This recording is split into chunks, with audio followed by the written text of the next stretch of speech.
بسم اللہ الرحمن الرحیم۔ السلام علیکم۔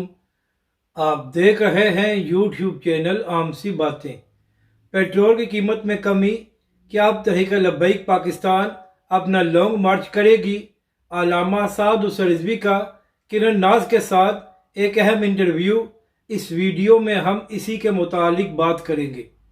ناظرین کرام، ایک طرف علامہ سعد حسین رضوی نے یہ اعلان کیا ہوا ہے کہ 11 مئی کو تحریک لبیک پاکستان لانگ مارچ کرے گی، جبکہ دوسری جانب اب یہ خبریں سامنے آ رہی ہیں کہ آنے والے چند دنوں میں پیٹرول اور ڈیزل کی قیمتوں میں کمی کی جا رہی ہے۔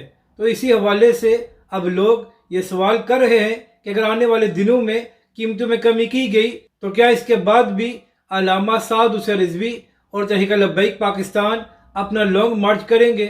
تو اسی حوالے سے ناظرین کرام، آج تحریک لبیک کے سربراہ علامہ سعد حسین رضوی کا سما نیوز کے پروگرام میں ایک اہم انٹرویو ہونے جا رہا ہے، اور اس انٹرویو میں کرن ناز صاحبہ یہی سوالات علامہ سعد حسین رضوی سے کریں گی۔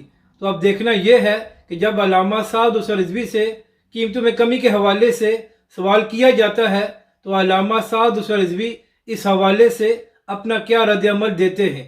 مگر ناظرین کرام، یہ تحریک لبیک پاکستان کی ایک بڑی کامیابی ہے کہ جیسے ہی علامہ سعد حسین رضوی نے لانگ مارچ کرنے کا اعلان کیا ہے تو صرف 3 دن بعد ہی یہ خبریں سامنے آنا شروع ہو گئی ہیں کہ آنے والے دنوں میں قیمتوں میں کمی کی جائے گی۔ تو ہمیشہ کی طرح ایک بار پھر تحریک لبیک پاکستان اور علامہ سعد حسین رضوی کا دباؤ کام کر رہا ہے اور پاکستانی عوام کو ریلیف دیا جائے گا۔ اپنی رائے کا ضرور اظہار کریں کہ آپ کو یہ ویڈیو کیسی لگی، اور ہمارے اس چینل کو بھی سبسکرائب کریں۔